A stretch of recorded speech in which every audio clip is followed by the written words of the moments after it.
일본이 수출 규제로 경제 보복을 하겠다고 금주에 발표를 했습니다. 한국의 강제징용 배상 판결에 대한 보복성 취지라고 볼 수 있는데요.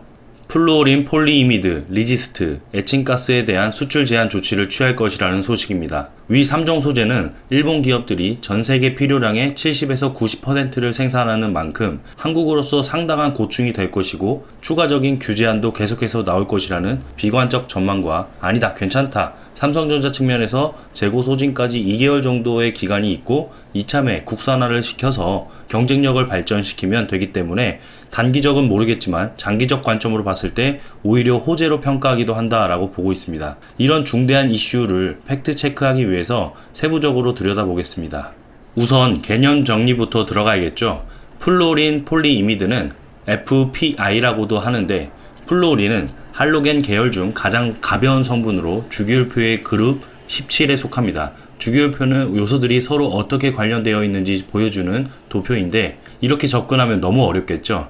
쉽게 설명하자면 인체에 유해하고 환경과 기후변화에 큰 해악을 끼치는 불소 화합물입니다. 우리 생활에 너무 밀접한 TV, 스마트폰, 액정화면 부품인 플루오린 폴리이미드는 불소 처리를 통해 열 안정성 등을 강화한 필름이고 디스플레이 제조에 쓰이는 다양한 PI 중 하나입니다. 일본이 세계 시장 점유율 90%를 차지하고 폴더블 스마트폰, 디스플레이, 반도체 패키징, 전기차 경량화 소재, 3D 프린팅 소재에 영향을 끼칩니다. 이렇게 막대한 비중을 차지하고 있는 소재를 대처할 만한 국내 기업 수혜주는 SK 시코롬PI와 경익양행을 시장에서 주목하고 있습니다. 두 종목 다 최근 반등이 있었던 패턴을 확인하실 수가 있는데요.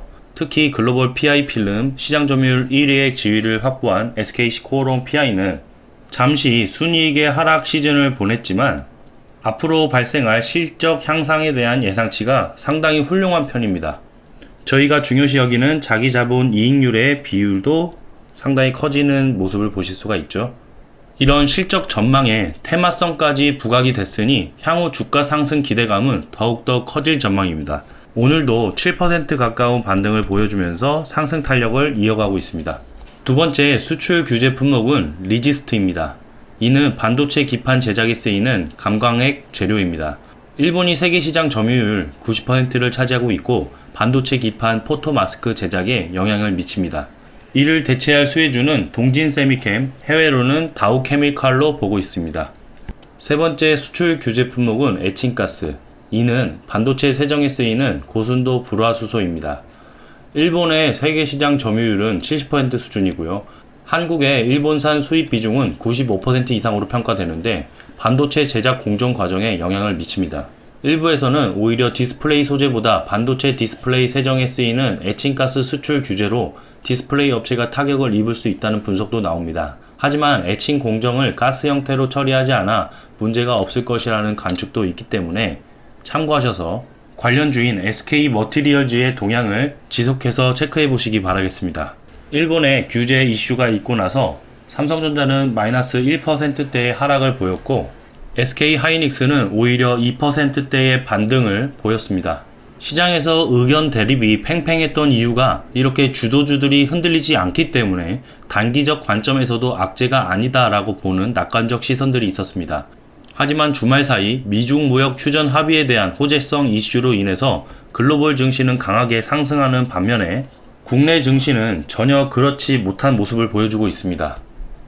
이러한 부분까지 고려한다면 낙관적 평가보다는 적어도 단기적으로 비관적 평론을 주목하는 것이 맞다고 보여집니다. 오늘 같은 경우도 반도체 업황 우려에 코스피 2100선 부근으로 하락했고 외국인 매도세도 적지 않았기 때문에 걱정될 만한 수준입니다.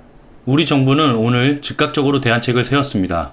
우선 정부가 일본의 한국에 대한 수출 규제 강화 조치를 세계무역기구 WTO에 제소하는 방안과 관련 본격적인 법률 검토에 착수했다는 보도가 있었습니다.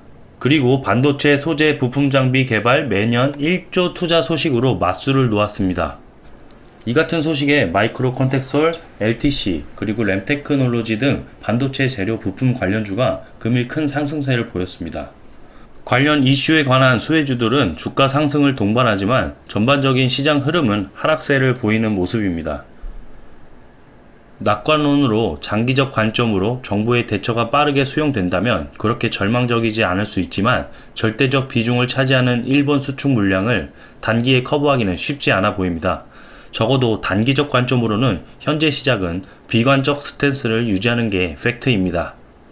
이 영상이 도움이 되셨다면 좋아요와 구독하기 꼭 눌러주시기 바랍니다. 저는 다음 시간에 또 찾아뵙겠습니다. 감사합니다.